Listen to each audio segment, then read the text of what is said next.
You ever wake up thinking today's going to be just another quiet morning, just you, your land, and a little peace before the sun even hits the sky? Yeah, I thought so too, until the day a hate-fueled gang showed up at my door out in the red clay fields of rural Georgia, thinking I was just some old black farmer they could break. See, folks always underestimate the ones who keep to themselves, who walk slow, who don't make much noise until it's too late. They didn't see the soldier I used to be hiding under these calloused hands, the discipline in every step, or the fire still burning behind these tired eyes. And brother, they sure as hell didn't expect I still had friends who'd run through hell for me at a moment's notice. Let me back up a sec, just so you get the picture. My name's Marcus Owens. Most days I get up before dawn for 30 sharp, whether I want to or not guess that the Navy still running through my veins. I move quiet through my old farmhouse, just a coffee pot gurgling in the kitchen, the smell of wet earth out the window, a faded picture of my SEAL team on the nightstand, only piece of the past I let myself keep close. This land? 20 acres of hard-won peace after a lifetime of war, and every fence post hammered in by my own hands. I find purpose in planting, not destroying, in watching life push up from the soil, not in the noise of battle or the weight of regrets. At least, that's how it was till those tire tracks showed up one morning fresh, heavy, not from my truck, not from any delivery. That chill running up my spine? That's the old instincts whispering. They're watching you again. Now, I know some folks might have called the sheriff right away. But let's be real. Out here, sometimes the law don't come unless they want to, and by the time they do, you better have your own answers. So, I made my rounds, checked the cattle, counted the chickens, kept my eyes open. Nothing missing, just a tension in the air like a storm you can smell, but can't see yet. Sun climbed, sweat poured, my mind kept turning over those tracks. That night, I heard engines tearing down my Road 3, for trucks, headlights blazing, rolling up in formation like they'd rehearsed this dance. The piece I'd built was about to get shattered again. They came out with torches, rifles, mass hollering, laughing, some with that mean streak you only see in men who think nobody's watching. Molotov through my window, house lit up like a damn bonfire, my heart pounding, but my hands steady as ever. I moved silent through smoke and memory, ducked out the back, made for the barn years of training taking over. My insurance, tucked away behind a false wall M4, body armor, the tools I prayed I'd never need again. But that's the thing about prayers out here. Sometimes the only answer is your own grit. They split up, started shooting at shadows, burning my fields, killing my cattle for the fun of it. The rage in my chest, I kept it cold, kept it sharp. Two of them made the mistake of splitting off to the barn. The first never saw me, my arm locked tight around his throat, quick and silent. The second got sloppy, shotgun raised, but I was already moving. We crashed against the wall, a blast went wild, and I put him down hard. The rest, well, they weren't expecting return fire, let alone Navy SEAL tactics in the pitch black. Then came the sound I'd never forget, a familiar rattle. M249 laying down cover fire. Tyrese, my old brother in arms, coming in hot. The attackers scattered, chaos broke loose, and for the first time that night, I felt the tide turn. Tyrese made it to my side, cracked a joke even as he checked my shoulder, blood soaking through my shirt. "You sure know how to throw a party, Marcus." All I could do was grin, grit my teeth, and keep firing. When the last of those bastards peeled out, engines screaming, my house was half burned, livestock dead, but my heart was still beating, and my friend was still at my side. Sheriff showed up hours later, slow as molasses, with that politician smile that never meets his eyes.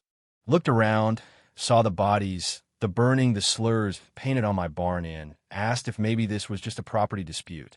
Tyrese nearly lost it right there, but I just stood still, stared him down. "They came to lynch me, Sheriff. They killed my animals, burned my house." He shrugged, mumbled something about trespassing, told me to file an insurance claim, and left me standing in the ashes. Yeah, that happened. You know what I mean? That's when I realized this wasn't random. This was planned. And whoever set it up had help from people in power. So I called in the family, the old team. "Sarah, Bobby, Ezekiel, they dropped everything, rolled in, and turned my ruined kitchen into a command center. Bobby's fingers danced over laptops, hacking cameras, pulling up police chatter. Sarah was all steel, mapping out defensive positions, her eyes sharp as ever. Ezekiel, the quiet tracker, found more prints in the woods. These guys had been watching us for weeks. Turns out, the ones who came for me were just a Puvna hate group run by a guy named Wyatt Cole, but the real mastermind?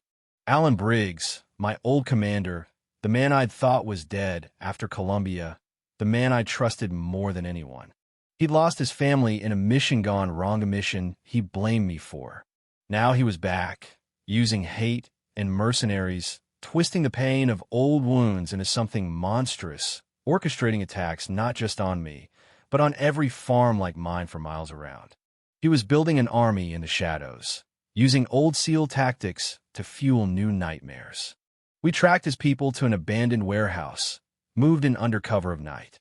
The takedown was brutal precision, teamwork, years of brotherhood forged in combat. We grabbed Cole, got him to talk, confirmed Briggs was alive, pulling the strings, feeding hate groups, corrupting cops, making it look like racism but really just his personal vendetta. Then came Briggs himself, hijacking our feeds, showing us he had Tyrese beaten, bloodied but defiant. The threat was clear. Come get him or watch him die.